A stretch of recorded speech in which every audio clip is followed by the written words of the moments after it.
Shabbat Shalom. Great to see you all on this sultry evening in San Antonio. Wonderful to sing with this beautiful band and with all of your voices. It's becoming better and better every week. I love it. So in our contemporary culture, we tend to emphasize the role of the heart almost everywhere we turn, especially in television and movies. In the classic musical, Damn Yankees, the coach gives a pep talk, reminding the players that even if they aren't the best, at the end of the day, what's important is that you gotta have heart. Right, you remember that, some of you. In one of my childhood favorite movies, The Replacements, Gene Hackman plays a coach that assembles a group of has-beens and unlikely athletes into a successful football team while the pros are on strike. When the original quarterback returns after settling his contract, the team suddenly falters. At halftime, a reporter asks the coach, "What will Washington need to get back into this ball game?" He responds, "Heart. Miles and miles of heart." In Urinetown, the musical, maybe some of you have seen that one. One of the cult classics that I love. There's a song called Follow Your Heart that parodies the ubiquitousness of that advice in contemporary culture. The lead character takes this advice into the overly literal realm when he asks his love interest, "Follow my heart, but to where?"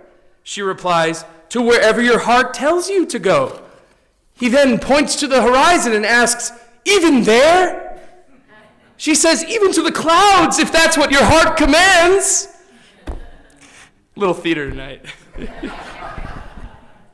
In our Parsha this week, the role of the heart in divine relationship also takes center stage.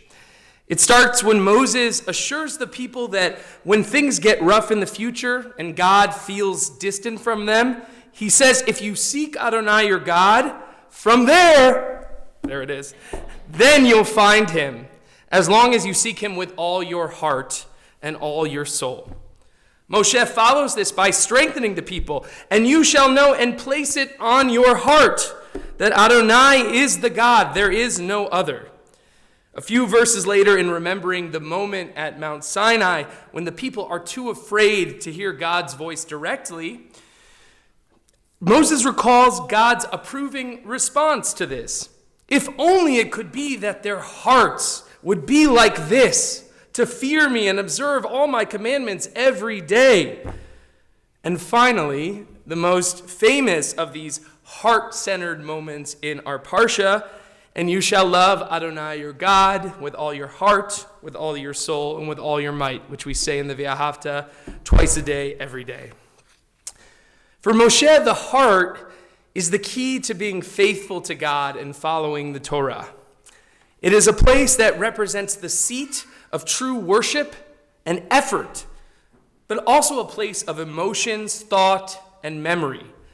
The heart is where the seed of moral, faithful behavior is planted and cultivated. And yes, it is the seed of love.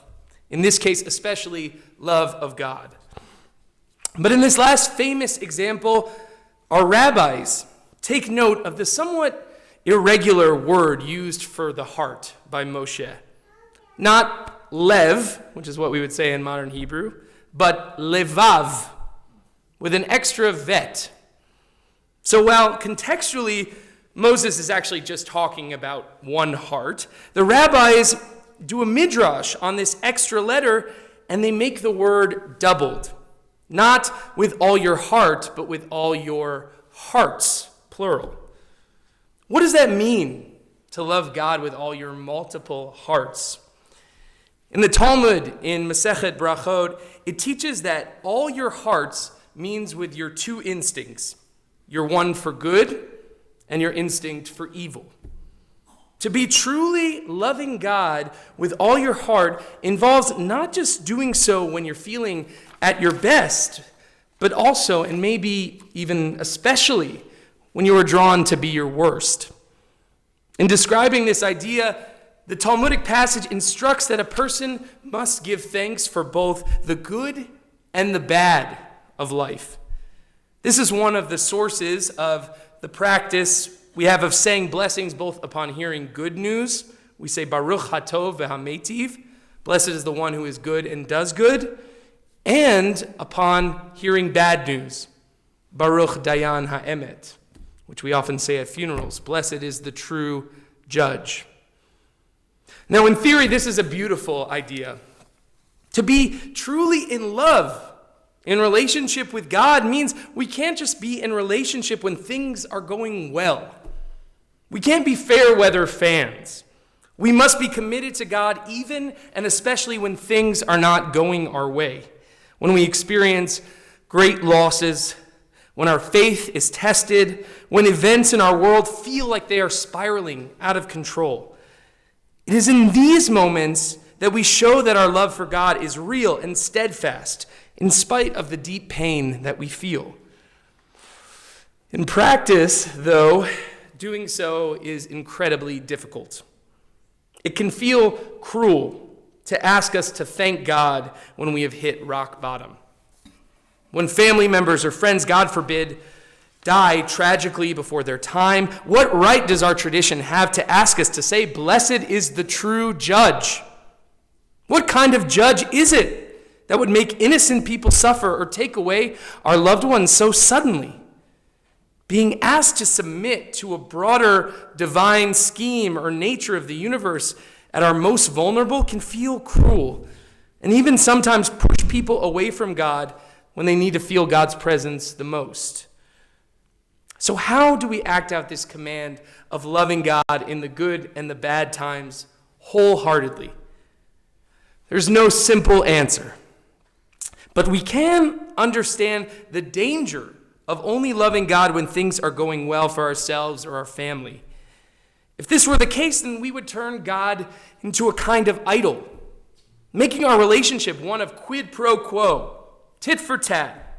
You treat me well, I'll do this mitzvah and pray this prayer. This is the relationship of a person to a gangster.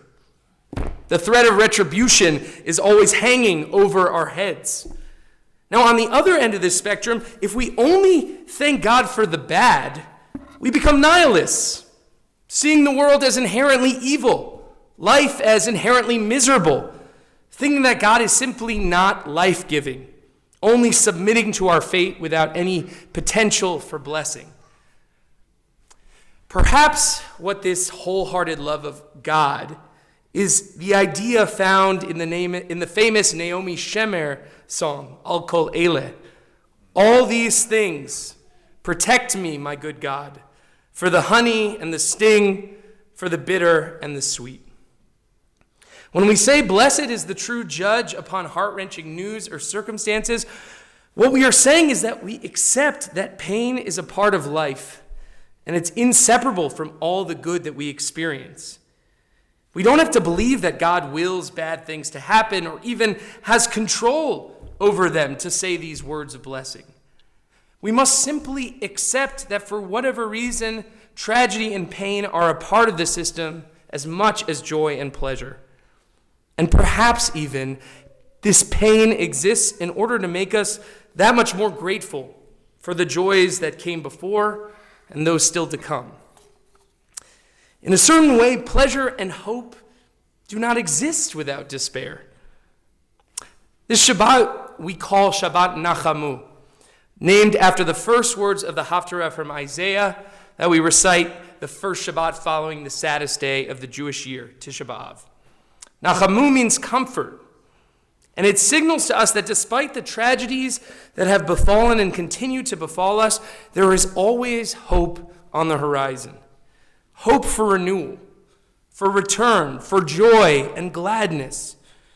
This message of comfort acknowledges the suffering that has befallen the people, the double dose of punishment they have received for their transgressions. But with that double punishment comes a redoubled joy. That is why the beginning of this reading begins, Nachamu, Nachamu, comfort, comfort. It tells us that for as much sadness and pain as there is in the world, there is also the potential for it to be transformed into an equal amount of joy. And God is the one who is setting that process in motion. It is up to us, but we need God's help.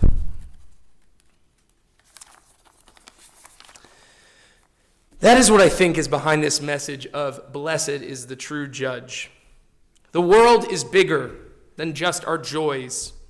Sorrow is inherent to life's journey. But when we feel that sorrow, our judgment of life itself can become clouded. We need divine judgment.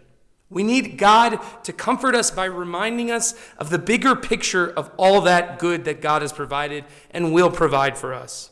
Thanking God on the bitter and the sweet keeps our perspective, gives us a more complete relationship with the Holy Blessed One, and keeps us balanced between joy and sorrow. And it reminds us of another important element. No human is God. No matter how much we master our environment, feel a sense of control, we are not truly in control. We are here for a brief time on this planet, and then we're gone. That doesn't mean that we shirk life, but rather we have to experience its gift to the fullest, to live, rejoice, love, feel pain, and mourn those we love, knowing that all those pieces are essential to life's puzzle.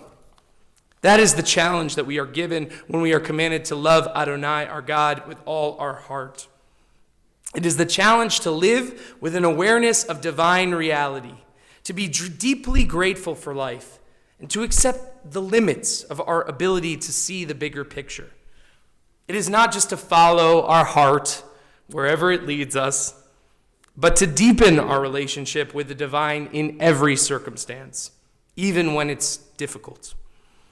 It is using our heart to sense God's presence in our lives every moment. That is true love. That is loving God with all your heart. May we accept and find God both in the bitter and the sweet. And may we more deeply take our commitment to love God with all our heart. And therein may we find hope. Shabbat Shalom.